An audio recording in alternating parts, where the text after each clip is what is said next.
দর্শক, জামালপুরে এনসিপির পদযাত্রা ও সমাবেশের আরও বিস্তারিত খবর জানাতে সরাসরি যুক্ত হচ্ছেন সহকর্মী ফজলে এলাহি মাকাম।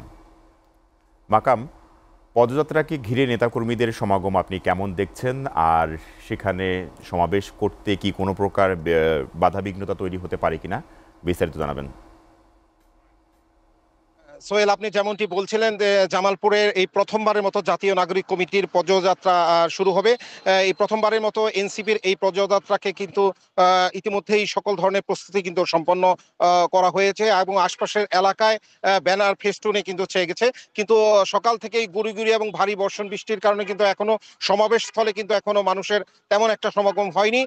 তো আমাদের সঙ্গে গতকাল রাত্রেই কিন্তু এনসিপির যে আহ্বায়ক নাহিদ ইসলাম, সদস্য সচিব আক্তার হোসেন, হাসনাত আব্দুল্লাহ এবং সারজিদ আলম তারা কিন্তু গতকাল রাতেই জামালপুরে এসে পৌঁছেছেন এবং জামালপুরের পুণ্যভূমির যে হযরত শাহজামাল রহমতুল্লাহ আলাইহের যে মাজার শরীফ এবং প্রায় ৩৫০ বছরের পুরনো যে মন্দির, দয়মি মন্দির, সেটি তারা পরিদর্শন করেছেন এবং আজকে সকাল ৯টায় কিন্তু তারা এই জেলা পরিষদের যে ডাকবাংলো রয়েছে সেখানে শহীদ পরিবারের সদস্যদের সাথে তারা কুশল বিনিময় করবেন এবং সকাল ১১টা নাগাদ শহরের তামলতলা থেকে তারা কিন্তু এই পদযাত্রাটা শুরু করবেন।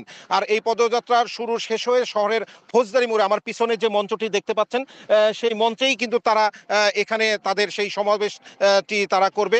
মূলত যে আসলে জুলাই গণ আন্দোলনের যে চেতনাকে সহ বিচার এবং সংস্কারের দাবিতে গণমানুষদেরকে সম্পৃক্ত করতে আজকে মূলত এই এই সমাবেশের আয়োজন করা হয়েছে বলে এনসিপি যে নেতৃবৃন্দ তারা সেটি জানিয়েছেন এবং এই সমাবেশকে ঘিরে ইতিমধ্যেই কিন্তু আইন শৃঙ্খলা বাহিনী তারা অত্যন্ত তৎপর রয়েছে। জামালপুরের পুলিশ সুপার সৈয়দ রফিকুল ইসলাম যেটি জানিয়েছেন যে এই সমাবেশকে কেন্দ্র করে বাড়তি নিরাপত্তা ব্যবস্থা গ্রহণ করা হয়েছে এবং শহরে যাতে যানজট সৃষ্টি না হয় সেক্ষেত্রেও ট্রাফিক বিভাগকে বিশেষ নির্দেশনা প্রদান করা হয়েছে। আর অল্প কিছুক্ষণের মধ্যেই কিন্তু এইখানের যে এনসিপির যে নেতৃবৃন্দ তারা কিন্তু চলে আসবেন এবং কিছু মানুষজন চলেও এসছেন এই সমাবেশকে সফল করতে। সার্বিকভাবে এই সমাবেশকে ঘিরে কিন্তু জামালপুরে একটি উৎসবের পরিবেশ কিন্তু তৈরি হয়েছে।